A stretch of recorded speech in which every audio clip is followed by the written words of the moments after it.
All right, so today we're going to be looking at Romans chapter 13, verse 11 through 14. So the verses are there in the handout if you want to read with me, and they're up on the screen. So it says, besides this, you know the time, that the hour has come for you to wake from sleep. For salvation is nearer to us now than when we first believed. The night is far gone, the day is at hand. So then let us cast off the works of darkness and put on the armor of light. Let us walk properly as in the daytime, not in orgies and drunkenness, not in sexual immorality and sensuality, not in quarreling and jealousy, but put on the Lord Jesus Christ, and make no provision for the flesh to gratify its desires. So in the beginning of this chapter, right, Paul was talking about how to love each other, make sure we do all these things for each other. And so in order for us to do that, Paul is then kind of telling us we need Christ to protect us to ensure that we can keep doing all those things that he was just teaching us and commanding us. Right? And so he's kind of saying, like, if you are just on your own, you're going to be picked off and not able to do what you're supposed to do. And so he's kind of telling them, you need to put on this armor of light. You need to put on Christ to ensure you keep staying who you're supposed to be. And so it's important to really look at Paul and what he's writing here, right? This first part of putting on the armor of light. This is about action, right? You don't put on armor to just sit at home and relax, right? You don't put on armor when you're in a safe zone. You put on armor when you're in the battlefield. You put on armor when you're about to fight. Does that make sense? It's all meant for action. And so when Paul is writing, he's like, when he's telling him put on the armor, he's trying to tell him, get ready to work. Because you can look at all his words. It says, wake up, cast off, put on, and walk. Right? He's trying to tell them they need to do something. And so in the beginning, he's kind of telling them, right, the hour has come, right? We got to wake up. If you realize when Paul wrote this letter, this is really when Christianity was kind of grabbing a hold, and now Roman persecution was really starting to drive them away, right? The first apostle was already killed at this point. James, the brother of John, he was already killed. So for them, they understood, hey, it's for real now, right? The suffering, the death, all these type of things. Any day now, we can see Christ. And so, because even for any believer, when you first believe, every other day that you get technically is a day you're closer to meeting Jesus. Does that make sense? So no matter what, we always have that understanding. But it was kind of like, but now, the fact that death was now at their doorsteps, it was kind of like they needed to act and be really firm in their faith. And so I really love the fact that we're going over this, because in reality, we're sharing the same reality with the audience that Paul was writing to. Right? Our tomorrows are not promised. Right? COVID, all this stuff has brought up a lot of fears for people, brings up a lot of doubt. My thing is, like, if you lived in other countries, this is not that strange, right? You see people in Ukraine, things like that are going on. Death is always on people's doorsteps. For our country, it has not, right? And so for the most part, most of us are very content. Most of us are not really thinking we're on a battlefield. And most of us are not taking action to really do what Paul is saying. And so it's to me a great reminder where Paul is really reminding everybody, do you realize how quick life can go? And so it's kind of like, if you know this, then you must act while you're waiting, right? There's a certain way to do it. And so hopefully when after we're done with today, you really understand I need to act. I need to do something. That's what Paul was writing on, and I need to be taking action. All right, and so one of the key things when we're talking about this, put on the armor of light, you must train to be able to wear armor.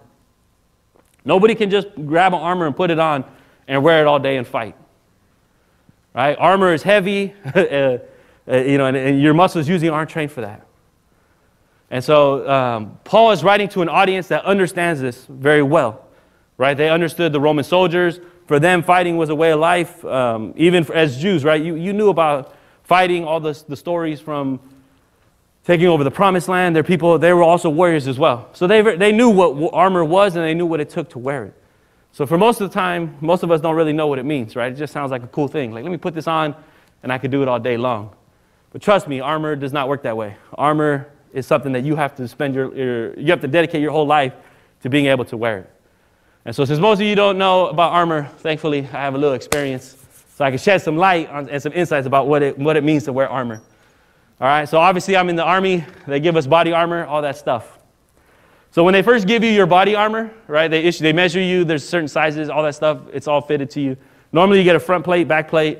And then sometimes you get the 2 side plates, and then you get stuff to protect your shoulders, right? And so it's very easily over 40 pounds. And that's just your armor. In real life, in battle, you have way more weight. You'll have bullets, ammo, your weapon, all that stuff, tools. So you're gonna need a lot more strength to carry more than 40 pounds. But when you first get this armor, right, they issue to you, you take it home. You got to try it on. And so I don't know why, but for every single one of us, somehow when we first try our armor on, we do it with no shirt on, right? We just grab it, we put it on, and we're like, yeah! Like you just feel super strong, right? You're in the mirror posing. You're kind of like, man, I'm fierce. Like I'm a warrior, right? You're just like beating on your chest. Like you just love wearing that armor. It makes you feel special, right? It makes you think of all the people that have worn it before you. Like you just have this adrenaline where like you're just there all day. You're like, I can do this all day, right? Like I can do it. And so there's a funny thing. I don't know if you guys know what Mr. Universe is. There's a competition where like all these bodybuilders are doing all this other stuff. And so when they're showing up, they do all these poses to show off their muscles. And so I always laugh because when soldiers first get their armor, even if they've never seen Mr. Universe, they somehow start doing the same poses, right? Like it's just somehow in our mind it's ingrained. So you're kind of like flexing, right? You're doing all these things. There's one where he's holding a globe. And so you're just goofing around with your armor, right? Like it's such a joy to wear it. And so you do this for about an hour, and then all of a sudden you realize, you're like, dang, right? Like your shoulders start hurting, your neck, your back. You're kind of like, man, this hurts, right? And so you're just goofing around for the most part, and you can't even do it for 1 hour. That makes sense? As soon as your adrenaline wears off, the real weight of that armor comes, and you realize, I am not conditioned to wear this, right? And so that's where normally you then have to dedicate yourself to be like, you know what? I need to train to be able to wear this all the time. Because when you go to real war, you got to wear that thing 16, 20 hours a day sometimes. Sometimes you even sleep in it, right? That's how dangerous it can be. And trust me, you do not feel rested after sleeping in your armor. All right? And so this is where it said, like for us, you usually get it probably about 5 months before you're going to go to war. So you got 5 months to train yourself to get ready to wear that all the time. And so that's where I have in my trunk, I always carry a 40-pound vest. I've had that vest for over 17 years. I got it in 2005, right before I went. I would play basketball on it. I did boxing. I would go get groceries in it, right? I would do everything possible trying to wear it. I would do jobs, cooking, whatever it took. I needed to build up my stamina to be able to wear it. Luckily, I didn't look like a weirdo because there was a lot of people on the base that were also going, so they also were wearing it. So we'd be in the grocery lines wearing our armor, looking at each other like, dang, you look bad, right? Like it was a fun thing. But no matter what, we all understood it takes a lot to wear. Because even when you get to the war zone, you're doing it every day, it's tiring. A lot of times you'll take it off. A lot of times you're like, I need a break, right? And so this is where you're vulnerable. And so this is where I look at, for Christians, so many of us think we can just put the armor on whenever we need it. As soon as something's bad's going on, I'm going to put this armor on. And I'm going to be ready. Jesus is the greatest strength. He's the greatest protector. I can just put him on and be safe. And as soon as that trouble goes away, I can take it off and I'm okay. I'll go back to my normal life. And so this is where it's a important thing to understand. Your armor, most armor is invincible, but the person wearing it is not. So even for enemies, when they watch you, when they see you slumped over, they can tell like, all right, this guy's going to need a break in a little bit. I'm not going to try to attack him while he's strong and he's wearing his armor. I know in about an hour he's going to take it off to take a break. Then I will attack. Because I can't penetrate his armor. I don't have the tools to get to it. But I know he'll be weak enough that he'll take it off for me, and then I could get him. Does that make sense? And so that's where so many of us, a lot of people, I've lost a lot of friends for that reason. Because they're like, I'm tired of wearing this plate. Let me take this one off. Let me take that one off. I'm in the truck. I don't need it. And then they get sent out, and then because like I said, it's uncomfortable all the time, right? It's hard to do it every single day for a whole year. Your body's not meant that way. They're meant to handle that. And so this is where, like I said, the enemy understands that at some point you're going to be weak. And so even as Christians, this is where I try to warn people. If you're only putting on Christ when you're in trouble, then the devil is going to wait for you when you're not thinking about Christ. Does that make sense? The devil knows he can't take on Christ. He can't go head to head with Christ when you got his armor on, when you're only focused on Christ. He knows that's a battle he ain't going to win. But he knows you're not going to try to do it 24/7. He knows that you're going to want to take a break. You're going to want to follow your desires. You're going to want to say, hey, do I really need it right now? And that's when he's going to get you. Does that make sense? And so this is where Paul's trying to tell him. You guys look good many a times, but in reality, there's times when you're weak, and you're the one causing it because you ain't living your life the right way. And so this is where he then sets up the next point, right? You have to get rid of your old behaviors. He lists all those type of things, those fleshly things, the sexual immorality, all that stuff, right? It's very big for Roman culture at that time. If you are trying to go do sin, are you really thinking about Jesus?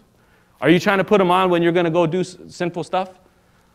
No, right? You're not walking in the light. You're not sinning in front of everybody. Typically, you're going to go, that's what it says, you go in the darkness. Most people go sin on their own where nobody can see.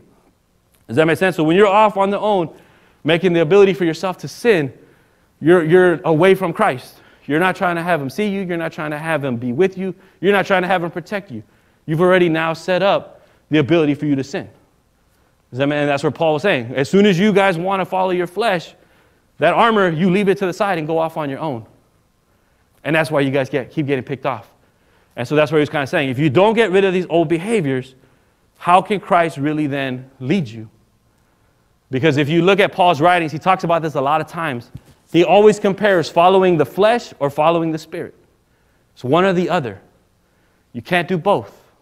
Right? So that's what he says. Anytime you make, he always writes, anytime you make room to follow the flesh, you're not going to follow the Spirit.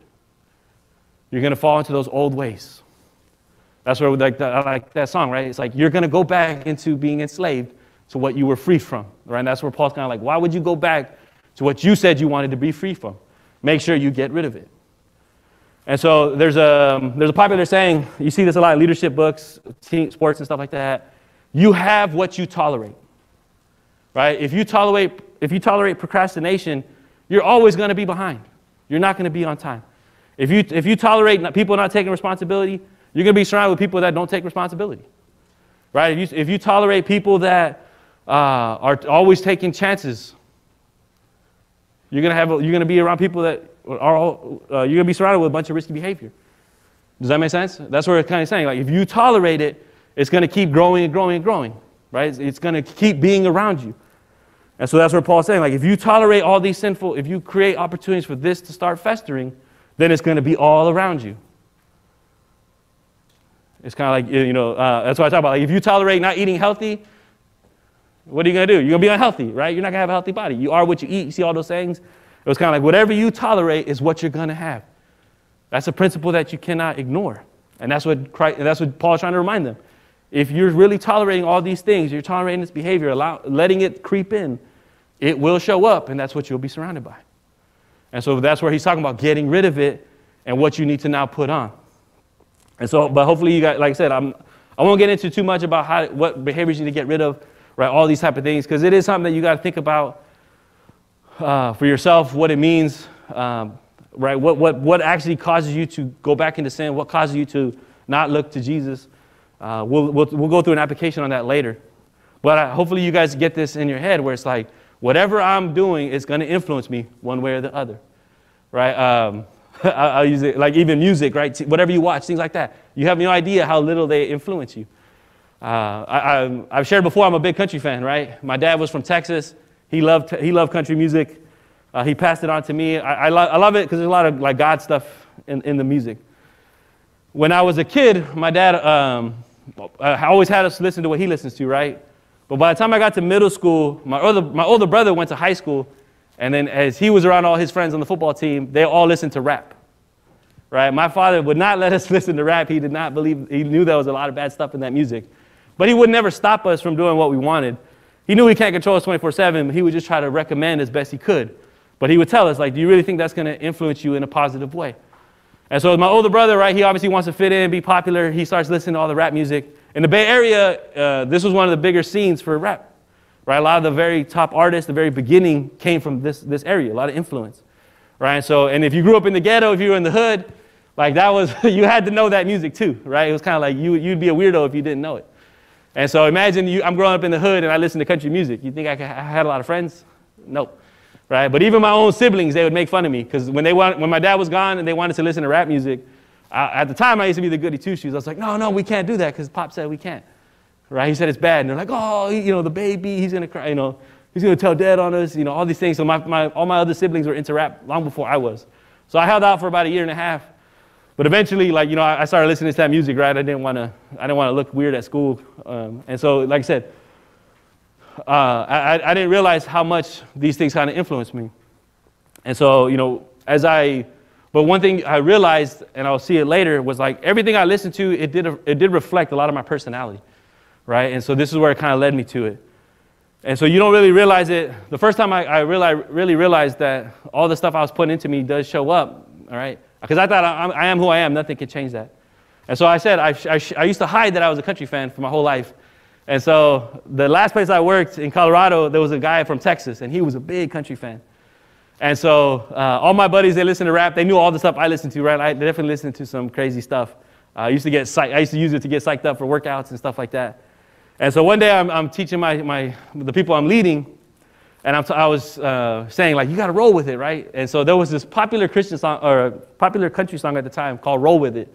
And so this guy was talking about just maintaining that positive attitude through whatever's happening, right? He's like, you got to roll with it. Like he's trying to, and so this song was like on the radio all the time on the country stations. And so if you listen to country, you knew this song very well, right? And so as I'm talking to all my guys, I'm telling them, I was like, yeah, man, you guys got to roll with it, right? And so the guy that knew country music, he's just sitting there looking at me like, like he's got that look on his face like, what? And he was like, Joaquin, he was like, are you secretly a country fan? Right? And so everybody's like, no, like what? They're like, no way, not Joaquin, right? Like, do you know what he listens to? Like, this guy's got some of the most gangster stuff you've ever heard. And I was like, what are you talking about? There's no way he listens to country, right? And he's just looking at me, he's like, nah. He's like, I've always heard you speak, and you've never used that vernacular. You never used those words, roll with it. And now you're only using it after that song's on the radio all the time, right? And he was like, you must secretly listen. I was like, I know, you must secretly listen to country music. And I was like, and so I'm a person, I'm honest. I'm not very forthcoming. I won't tell people everything that I do. But if somebody questions me, I will always answer honestly. Does that make sense? So when he asked me if I listen to country music, I was like, yeah, I listen. And everybody's like, no. Like everybody's going like, what? Like all my friends, right? They're like, I can't believe it. And they're like, I don't, it's like, so I was like, here, let me show you my playlist. So I had them secretly hidden under code words that nobody would realize. And so as I was showing them these playlists, they're like, what? And they're like, this dude's got like tons of music, right? And a lot of it, like, it's stuff like stored on my what do you call it? The iTunes, right? Like back then, it wasn't like what you bought, it's what I actually loaded up in a CD. And so even the country guy was like, dang, dude, he was like, you got like the old school, like classic, you got the real deal type country, not mainstream. Like you got the stuff that is underground country. Right? And he was like, you got a bigger playlist than I do. Like, you got more music. Like, let me get that. Let me copy it, right? And so this is where it was kind of like, I could not hide what I was always listening to. Does that make sense? Like, what I was, everything, like, it comes out. You can't help it.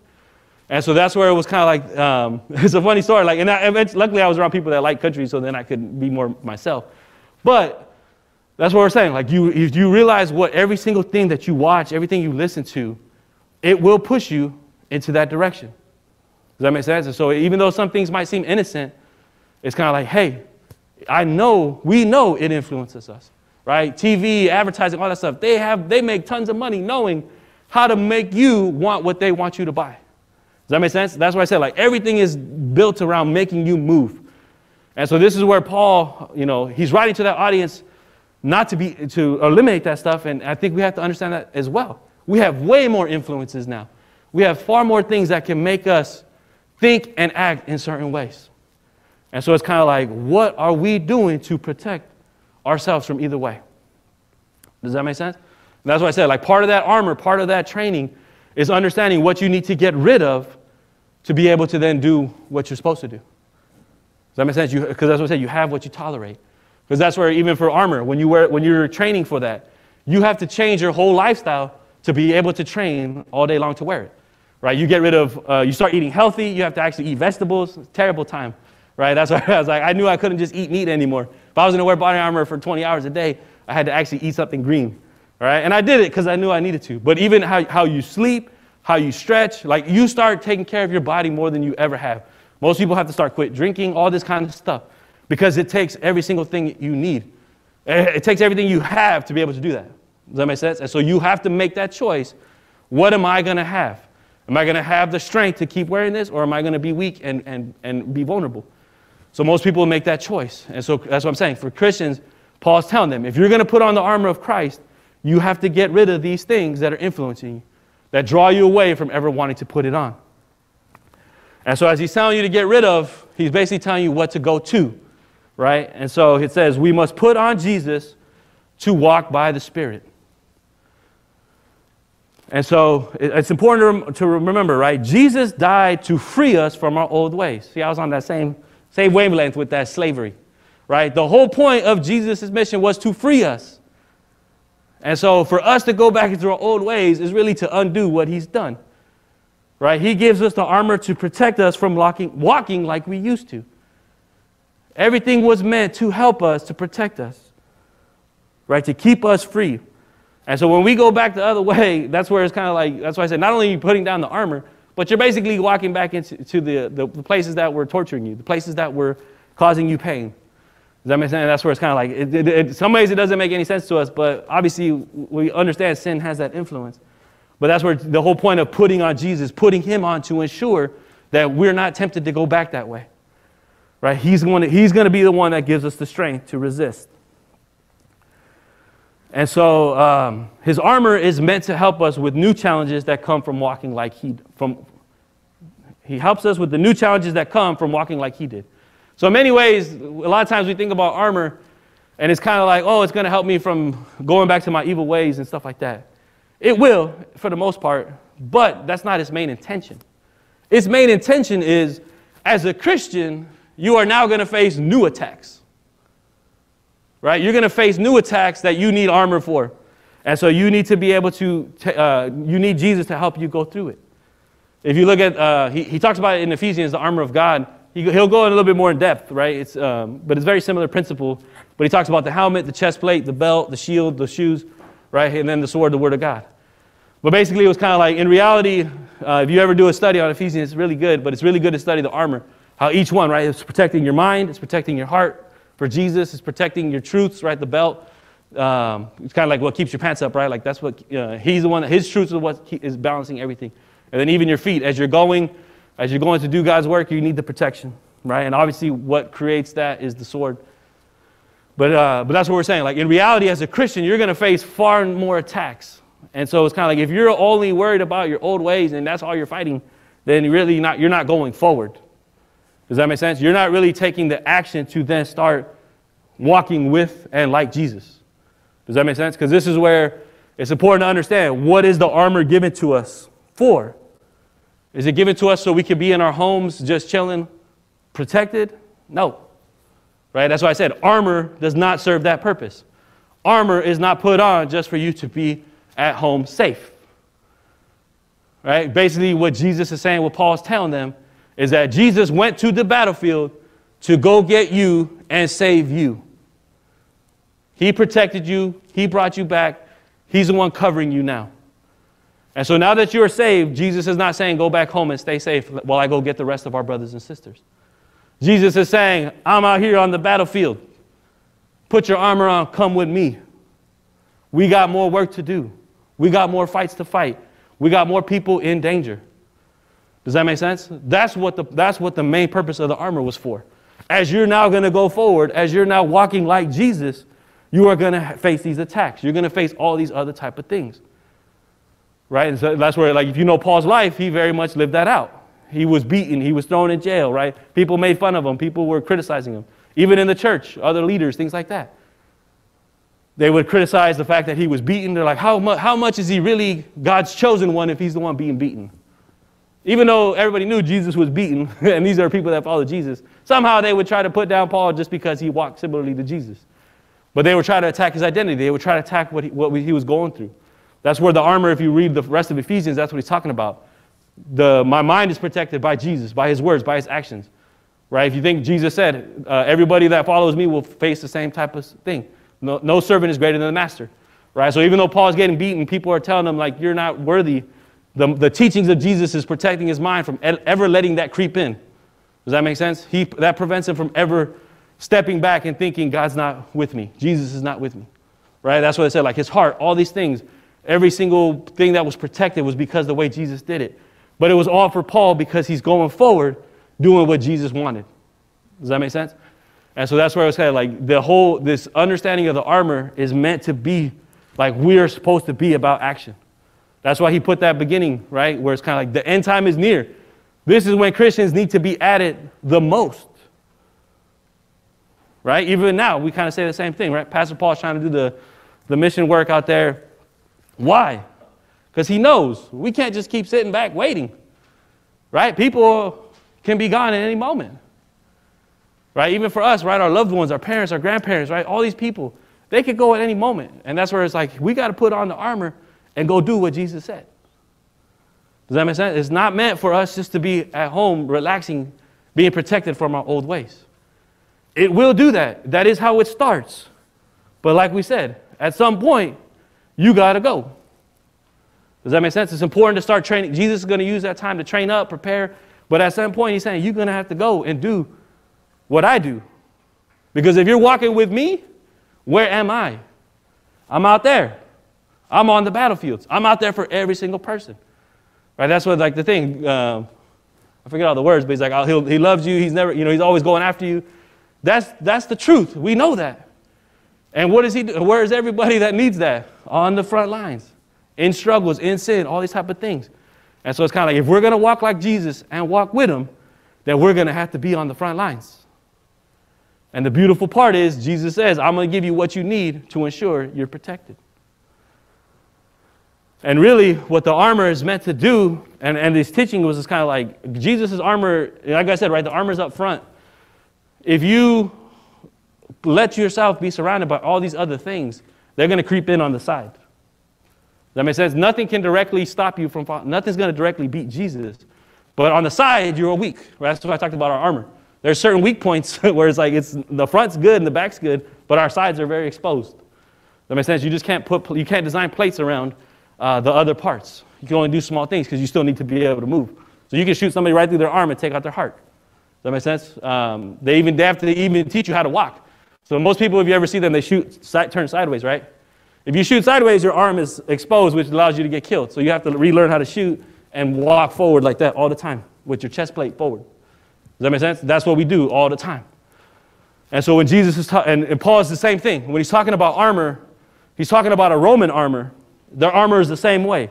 Their armor is all designed to be front facing. And you surround yourself with other soldiers along your sides, which is what protects your sides. Does that make sense? That's what how you create the shields. The first guy goes down with his big shield, everybody side by side, and the guys behind them put it up top. Protect them from the bow and arrows. Does that make sense? Armor always has a function. Armor always has a weakness. So this is where obviously you can start to see Paul's teachings where he's kind of saying, if you let these things creep up on your side, Jesus is facing front. He's the one trying to protect you from that direction. Does that make sense? You're the one allowing it to come on your side. And that's where obviously you see he uses the armor with why you surround yourself with brothers and sisters in Christ. All these type of things. Why? Because you need them on your sides protecting you. Does that make sense? That's why I said, like, there's so much behind what Paul writes, and it's really cool to keep looking at it. But that's why I said even him, he's focusing it on Jesus, what he does. But the main thing is the armor can't protect us if we don't work to put it on. This is where we really have to kind of understand, hey, what am I doing to ensure I am putting on Christ all the time? And so I got some applications that we can kind of start getting into to start evaluating yourself if you're doing this and what you're doing to get to the level that you should be. Because in reality, this whole thing about you have what you tolerate, this is what I was thinking about. Where it's like if you're only thinking about yourself, you're not really trying to put on Christ. If you're doing the bare minimum effort for Christ, that's exactly what you're going to get. Right? If you spend the bare minimum amount of time trying to hear from God, how much do you think you really hear from God? The minimum amount. Right? If you're always spending the minimum amount of time trying to be courageous, and you spend minimal amount of time reading God's word, how are you going to be courageous? What kind of courage will you have? Minimal. Right? If you don't read all the stories of God, how he inspired people, all the promises, all these type of things, if you're not in it all the time, how will your courage look? Very small. Right? Whatever you tolerate, that's what you're going to have. It's the same thing even in your faith. Right? If you're putting in the bare minimum effort to it, that's where you're going to have, and then at the same time, that's where you're going to be attacked. Right? Even I was thinking about identity. If you spend very minimal time understanding who God made you to be, you're going to have a very minimal view of who you are. And then you're going to be attacked through your identity. Does that make sense? Most of us understand that. Well, yeah, we're always attacked by our identities. Why? Because we're not 100%. We don't spend enough time really understanding how God made us. So how can it protect us if we know very little about it? Does that make sense? And so that's what I said. In reality, what effort you put in really does come into play with what you will have. And it's important to understand that it's not just our human action that's going to make this happen for us, right? It is important to continue to remember Jesus is the starter of our faith. He's the one that got us before we were even looking for him. He's the one that initiates it. He is the one that finishes it. He is the one that gets us across the finish line. No question about that. But do you notice he says he's got the start and the finish. He still leaves us to do the middle. Does that make sense? We still got to do some kind of action. We still got to keep working. That's why Paul's saying, put on Christ. You must work towards this to keep being stronger and stronger and allowing him to protect you more and more and more. Does that make sense? And so that hopefully you guys understand that there is action that we need to take. Jesus is not just sitting there promising, I'm going to do every single thing for you. Just sit back and relax. Never says that. Right? You see his words. He's like, pick up your cross, follow me. Count the cost of discipleship before you follow me. Know what it takes. Right? He has a lot of action required of us. But he's the one, but this is the beauty of it. He's also the one helping us. He's also the one ensuring that we keep finding ways to keep going forward, that we keep getting stronger and stronger and stronger. So hopefully you don't think it's on you, or that I'm trying to say you don't need Jesus. But even Jesus himself is saying, you got to get to work. Right? We got something to do. And he's like, and in order for me to protect you the most, you need to be going after me the most. Does that make sense? Because if you, like I said, if you're not going after him all the time, then you're going to be vulnerable a lot of the time. All right, so this is where we'll get into the application. The first one is write down all the things you do for the day, down to the minute. Separate the actions into two categories: for yourself and God honoring. See who you spend more time on.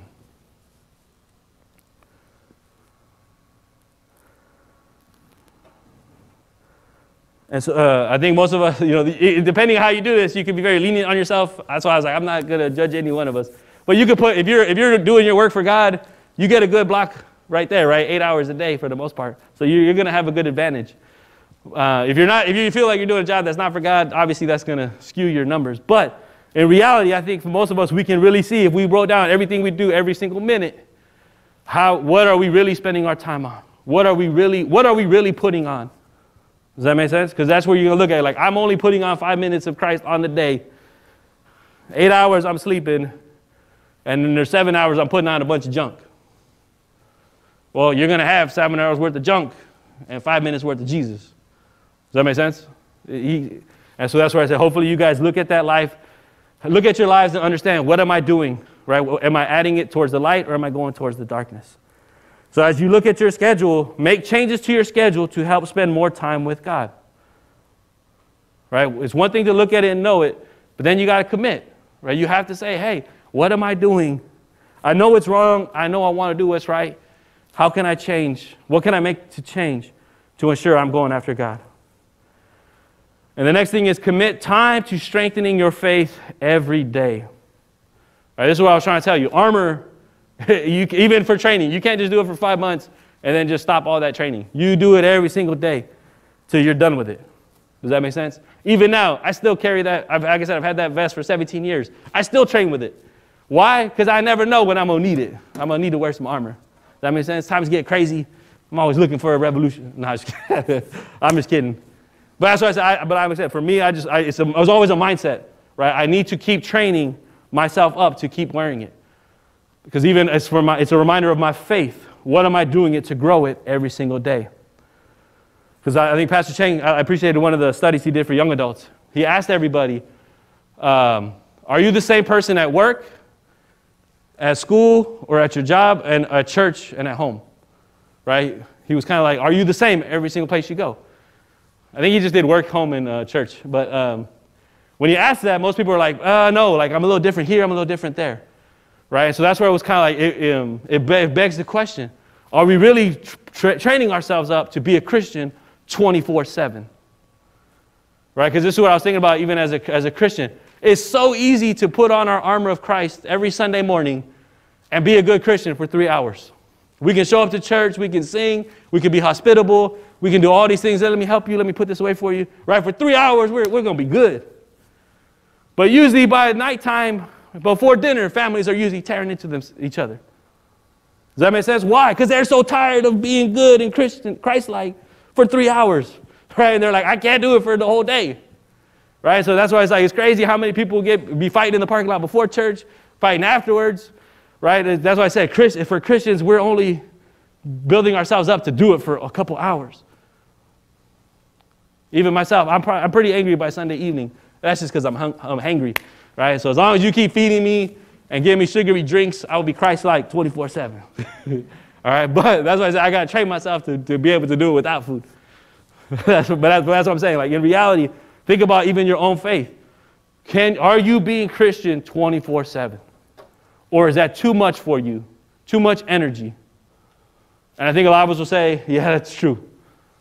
It is hard. It would be hard to put on that Christ armor 24 hours a day. And if it's hard and you know it's not easy, then what do you have to do? I got to work at it. And that's where we then submit to Christ. Christ, I don't know how you did what you did 24/7. I don't know how you did what you did for 3 years 24/7.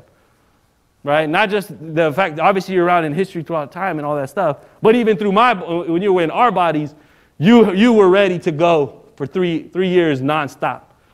Does that make sense? That's the standard. And so that's where at the same time we understand Jesus walked in our flesh to wear the same armor. It was kind of like now he knows what we go through and how he can inspire us. Does that make sense? That's where all these scriptures come together. It's like we're not alone. He's the one helping us. He's the one encouraging us. When we fall down, we're like, I need a break. He's like, I get it. But guess what?